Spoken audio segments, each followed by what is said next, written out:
อยู่ลาวก็เคยเฮ็ดงานมาก่อนเด้เฮ็ดงานอยู่โรงงานน้ำหั่นนะโรงงานน้ำเป็นของใครของลาวบ่ของจีนของลาวของคนลาวบ่โรงงานน้ำแม่นอ๋อได้เดือนเท่าใดตอนนั้นได้เดือนหนึ่ง800,000เดือนหนึง800,000แม่นตอนค่อยเฮ็ดตอนประมาณ3 ปีขึ้นหลังนี่ล่ะอ๋อได้เดือนละ800,000แม่นได้เดือนละ800,000ถือว่าสุด800,000พี่น้อง800,000ก็ตอนนั้นก็ประมาณ 2,000 นะๆแม่นแต่ปัจจุบันนี้ก็ประมาณ1,000 กว่าบาทแม่น800,000สาวได้ลาวเดือนละ800,000อ๋อง านยกกระตุกน้ำนะกระตุกน้ำ20 ลิตรเอาน้องแบกเองเนี่ยสวัสดีครับท่านผู้ชมน้องมื้อนี้บ่ยอดจะมาสอบถามเนาะความรู้สึกของสาวลาวพี่น้องที่มีโอกาสได้มาทำงานในประเทศไทยเนาะระยะเวลาก็เดือนกว่าๆแล้วพี่น้องเนาะจะถามความรู้สึกว่าเพิ่นเป็นจังไดเนาะประทับใจบ่เนาะอยู่กับนายจ้างไทยทำงานในประเทศไทยเนาะเดี๋ยววันนี้บ่ยอดจะมาสัมภาษณ์เพิ่นเนาะสวัสดีครับน้องลาครับ สวัสดีสบายดี FC ไอยอดแล้วก็ FC เบามิดคนอิน เบา ดี้ มิดคนอินดี้เด้อ ซึ่งว่ามื้อนี้นะอ้ายก็บ่ได้เห็นน้องนี่ก็มาก็เกือบ2 เดือนแล้วนะก็เลยมื้อนี้ก็โอกาสโดนๆได้มาเจอน้องเพิ่นเทื่อนึงพี่น้องเนาะหลังจากทำงานนะเป็นอะไรทำงานในประเทศไทยนี่ ทำงานในประเทศไทยบ่ 2 เดือนแล้วเนาะฮอดบ่ ยังบ่ทันฮอดใกล้สิฮอดแล้ว อ๋อทำงาน2 เดือน ใกล้สิ เป็นอะไร ฮอด ความรู้สึกทำงานในประเทศไทย2 เดือนแล้วนะ ก็คือแบบเขารู้สึกก็ดีได้เงินเดือนก็ได้เต็ม 10,000 เลยเด้ อ๋อคือปัจจุบันนี้คือได้รายวันบ่รายเดือนน้องละ ได้รายเดือน ได้รายเดือน แม่น เดือนเท่าใดนะ เดือนละ 10,000 เดือนละ 10,000 แม่น อ๋อ 10,000 ไอ้อยู่กินน้ำเพิ่นบ่หรือว่านั่น แม่นอยู่กินน้ำเจ้านายเลย อ๋อ อยู่กินน้ำเจ้านายเพิ่นให้เงินเป็นเดือน ให้เป็นเดือนอืมแล้วไอ้กันอยู่กันกินก็กินอยู่น้ำเพิ่นเนาะ แม่นอยู่นำเจ้านายก็ดีเด้ดีหลายเพิ่นก็แบบว่าคอยสอนงาน อันใดที่เฮาบ่ฮู้เพิ่นก็บอกดีๆสอนดีๆฮักแพงคือลูกคือหลานนะ คืออยู่ลาวก็เคยเห็นงานบ่ อยู่ลาวก็เคยเฮ็ดงานมาก่อนเด้เฮ็ดงานอยู่โรงงานน้ำหั่นนะ โรงงานน้ำเป็นของใครของลาวบ่ของจีน ของลาว ของคนลาวบ่ โรงงานน้ำแม่น อ๋อได้เดือนเท่าใดตอนนั้น ได้เดือนหนึ่ง800,000 เดือนหนึง800,000 แม่นตอนค่อยเฮ็ดตอนประมาณ3 ปีขึ้นหลังนี่ล่ะ อ๋อได้เดือนละ800,000 แม่นได้เดือนละ 800,000 800,000ถือว่าสุด 800,000พี่น้อง800,000ก็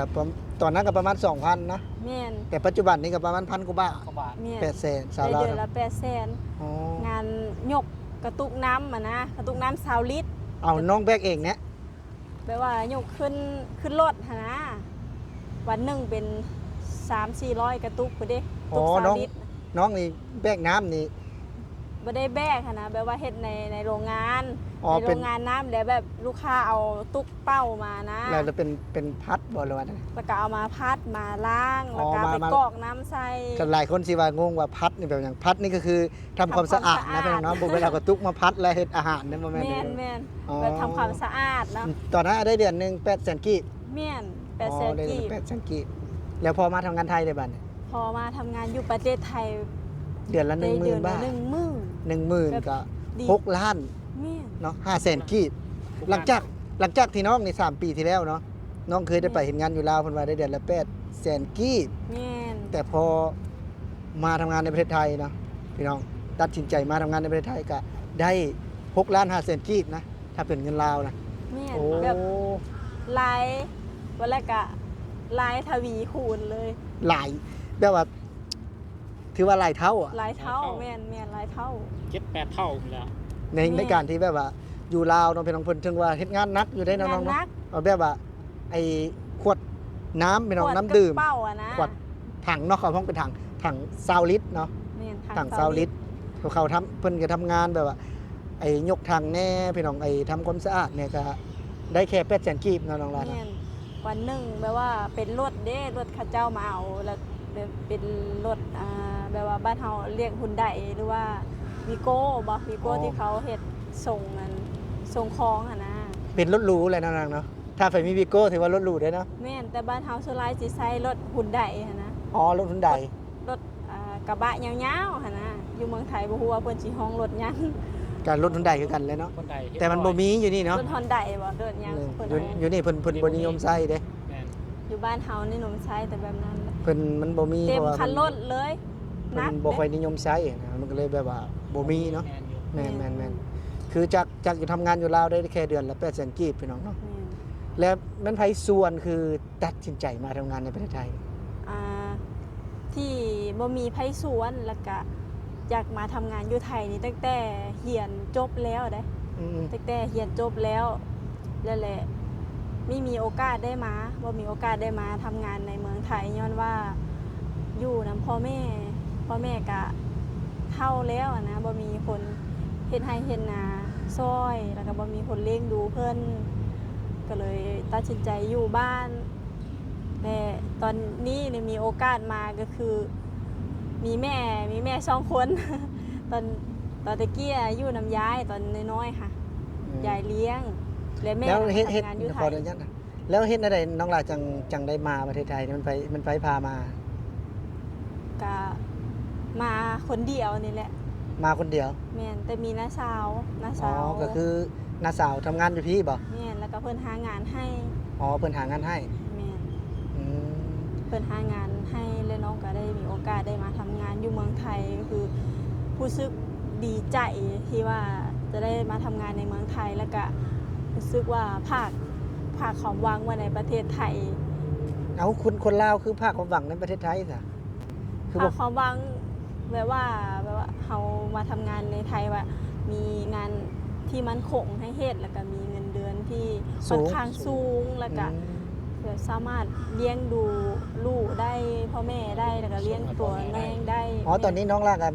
มีลูกเนาะ แม่นมีลูก ลูกหนึ่งคน มีลูก1 คน อ๋อ ก็ยัง เป็น ยังน้อย ตอน อยู่ นี้ยังโสดอยู่บ่ตอนนี้นะ ตอนนี้บ่ โสดอยู่บ่ ก็ เอ้า ยังโสดอยู่ ยังโสดอยู่ แม่น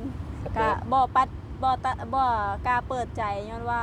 เป็นแม่เลี้ยงเดี่ยวแล้วก็ยันแบบว่า คนที่เข้ามาจีบมาย่างเฮานี่แหละยันเพิ่นรับในตัวเฮาบ่ได้นั่นนะ เอา จีลูก คือยันคนที่สิเข้ามายันเพิ่นฮับ ในฐานะเฮาบ่ได้แบบนี้บ่ แม่นก็เลยแบบบ่กล้าเปิดใจยันว่าเฮามีลูกแล้วยันเพิ่นมีตำหนิว่ามีตำหนิหยังนะ โอ้ยมันก็ปัจจุบันเนี่ยมันก็เปลี่ยนไปแล้วเนาะ อ่า เนาะมันก็เปลี่ยนไปนะ ถ้าเกิดว่าเพิ่นรับได้สิก็ดีเปิดใจยอมรับเพิ่นอยู่บ่ล่ะถ้าเกิดว่า อันนี้ก็ คุณไทย อันนี้ก็เบิ่งไปก่อน เพราะว่าน้องก็ยังแบบว่ายังย่านกลัวกับชีวิตคู่อยู่อะนะ อ๋อ อืม แบบว่ายังอยากศึกษาดูใจกันไปก่อนเบิ่งก่อนเพราะว่าน้อง คุ ก็ ยไปก่อนนี่ได้บ่ แม่นเคยคุยไปก่อนนะได้ แต่ว่าต้องเบิ่งจังได๋ก็ต้องเบิ่งแน่นอน เพราะว่าน้องบ่กล้าที่จะเปิดใจเต็มๆเลย เพราะว่าผ่านมาหลายแล้ว อืม ผ่านแบบความลำบากความแบบเจ็บน้ำซ้ำใจมาหลายแล้วอะนะก็คือความหมายนะ ก็คือเลยแบบว่า ย่าน ถ้าว่าเรื่องชีวิตคู่แล้วก็แบบว่า ยังบ่ทันได้เปิดใจเนาะ แม่น ยังบ่ทันได้เปิดใจคืออยากแบบว่า อยากใช้ชีวิตโสดแล้วก็เลี้ยงดูลูกน้อยไปก่อนแบบนี้บ่ แม่นอยากใช้ชีวิตเลี้ยงดูลูกไปก่อน จากสาวลาวเป็นบางทีทำงานอยู่ลาวเนาะ แม่น มาอยู่ไทยก็ถือว่า2เดือนเนาะถามว่าชีวิตดีขึ้นบ่มันก็แน่นอนว่ามันมีรายได้มันก็พอได้มีเงินส่งเสียลูกน้อยเนาะเพิ่นน้องเนาะก็ถือว่าโอเคอยู่แต่ว่าเรื่องอนาคตเนาะถ้าชีวิตสิดีขึ้นเท่าใดก็มันก็อยู่ในระยะกันเวลาเนาะบ่มีเนาะ แม่น ถ้าอยู่ดนมันก็ค่อนข้างที่จะเว้าเรื่องว่าชีวิตดีขึ้นมันก็จะถึงเว้าได้เนาะแต่ถามว่าเพิ่นมาอยู่ในประเทศไทยเนี่ยเพิ่นก็ประทับใจอยู่2เดือนนี่ประทับใจเนาะ แม่นประทับใจหลายเลย ดีใจได้เงินเดือนแรกดีใจแล้วก็มีกำลังใจ ถือว่าหลังจากที่ทำงานเนาะทั้งเดือนได้เงินเดือนมา 10,000 บาทเท่ากับ6ล้าน 6 ล้าน 5แสนกีบก็ แม่น ประทับใจเนาะ ถ้าอยู่บ้านเฮานี่หาเงิน6 ล้านนี่น่าจะเป็นเกือบ 7-8 เดือน 7 ก็ได้ เดือนไปแล้ว อ้าวหาเงิน 10,000 บาทนี่นะถ้าว่าเป็นอยู่ลาวเฮาเนาะต้องใช้เวลาประมาณกี่เดือนบ่มี ประ 1 มาณ 0,000 บาทประมาณ8เดือนพุ่นน่ะ ปีหนึงก็บ่ได้เพราะว่า เพราะเขาต้องกินต้องยิง เอ้า เนื้อกินเฮา น้องเพิ่นว่าทำงานอยู่ลาวนี่6ล้านนี่นะปีหนึงก็บ่ได้เพิ่นว่า แม่น เดือนหนึง6-7 แสนประมาณเฮานะ อ้าว เดือนหนึง6-7 แสน 6-7 แสนก็คือแบบเฮามาต้องมาคิดเบิ่งค่าใช้จ่ายเนาะมันหลายแบบมันเป็นเพียงแค่ตัวเลขอะนะ อ๋อ สิ้นเดือนคือ เงิน สิ้น เดื เดื อ อน น นะ นะ เป็นเพียงแค่ตัวเลขก็คือแบบว่าเงินออกมาแล้วเนาะบางทีก็ไปซื้อนู่นซื้อนี่ซื้อของอยู่ของกินหยังก็หมดซื้อนม หลายคนก็สงสัยเอ้าเป็นหยังพี่น้องเพิ่นคือได้8 แสนเนาะทั้งที่รัฐบาลมาเพิ่นก็บ่ได้ว่ามันสิได้8 แสนเด้ อ่า มันคือว่าล้านกว่าเนาะตอน3 ปีที่แล้วนะมันประมาณล้าน8แต่มันบ่แน่นอนพี่น้องนะบ่แน่นอน บ่ ว่า แน่นอนเพราะว่า คือมันบ่ได้คือ แม่นโรงงานเด้ บ่ได้คืออยู่ประเทศไทยเด้ว่าถ้าหากขั้นต่ำเนาะเราต้องจ่าย320 370แล้วแต่พื้นที่เนาะ แม่น ก็ต้องจ่ายตามนั้น แต่ไม่ใช่นะคือประเทศไทยเนาะบางทีงานคือน้องว่าคือได้8 แสนเนาะก็เท่ากับ 2,000 กว่าบาทเนาะแต่ถ้าบางงาน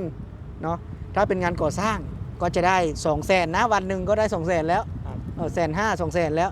นี่คือมันไม่มีกฎหมายคุ้มครองเหมือนประเทศไทย ก็คือใครอยากจ่ายแบบไหน ใครอยากจ่ายเท่าไหร่ก็จ่าย ใครอยากจ่ายแบบไหนก็จ่ายเนาะถ้าพอใจก็ทำไม่พอใจก็ไม่ต้องทำเนาะ แม่ มันแบบนี้นะ ผู้คนก็เลยหลั่งไหลเข้ามาทำงานในประเทศไทยก็ย้อน ก็ ว่า สาเหตุที่ว่าบางท่าอาจจะเงินเดือนถูก แม่น ค่าใช้จ่าย หลาย เราหลายกว่าไง หลายกว่า แม่ ว่านั่นน่ะมันก็เลยว่าถ้า ค่าใช้จ่ายหลายกว่ารายได้ เงินเท่ากับบ่พอใส่บ่พอใส่ต่อ แม่นเนาะถือว่าน้องสาวเพิ่นก็ประทับใจพี่น้องมาอยู่ประเทศไทยก็เพียงแค่ระยะเวลา2 เดือนเนาะ2 เดือนกว่า2 เดือนแค่เพิ่นก็ยังแบบว่ากับชีวิตก็ ได้ฝากเงินกลับบ้านแน่แล้วบ่ได้มาภายใน แม่ 2 เดือน ได้เงินเดือนแรกก็คือได้10,000เนาะน้องก็ฝากมือให้ค่านมลูก 5,000 อ๋อ แล้วก็ให้ตากับยายคนละ500 บาทแล้วน้องก็เหลือ 4,000 บาทน้องก็เอาไว้ ไปกินไว้ซื้อกินได้ เมียนค่าใช้จ่ายเรื่องส่วนตัวหั่นแหละ ก็ยังดีแต่ว่ามาเฮ็ดงานอยู่กรุงเทพน่ะคือที่ว่า แม่น ถ้ายังมีเงินฝากให้พ่อแม่ทั้งบ้าน ก็ดีใจนะนี่แหละ ดี แม่ ก็ น คือ ถ้าเป็นบ้านเฮาเนี่ยก็คือสิสิ้นเดือนก็คือเงินก็คือเบิดนะ แม่น แต่ว่าพ่อส่วนมากก็สิบ่พอจ่ายมากกว่า แม่น น้องประทับใจกันแนวนี่แหละ เอาพี่น้องเนาะสาวลาวเพิ่นก็เว้าคอยแน่พี่น้องเนาะบ่ยอดเว้าดัง หลายคนว่าตื่นเสียงบ่ยอดบ่เนาะเพิ่นก็เป็นคนเว้าคอยเนาะก็ถือว่าคลิปนี้ก็บ่ยอดก็ขอบคุณเนาะครับคุณทำ แม่น น้องทองไทยหรือว่าแม่เลี้ยงเดี่ยว Channel เนาะ ใช่ แล้วก็เบามิดอินดี้เนาะเพิ่นเนาะ คนอินดี้ นี่พี่น้องเบิ่งหน้าตาเพิ่นเนาะสามารถเข้าไปติดตามในช่องทางเพิ่นได้นะสำหรับคลิปนี้เนาะบ่ยอดเนาะ3คนสิขอลาพี่และน้องไปก่อนสวัสดีครับ อยากขอขอบคุณประเทศไทยนั่นแหละ ครับ อยากขอขอบคุณประเทศไทยแล้วก็นายจ้างไทยเนาะที่มีงานฮับฮองแล้วก็ที่แน่นอนเนาะค่าแรงก็สูงให้ชาวผู้ไทยได้มีโอกาสได้มาเฮ็ดแล้วก็ได้มีรายได้ส่งให้ลูกเนาะพ่อแม่แล้วก็ตัวน้องเองเนาะขอบคุณหลายๆเด้อค่ะขอบคุณ FC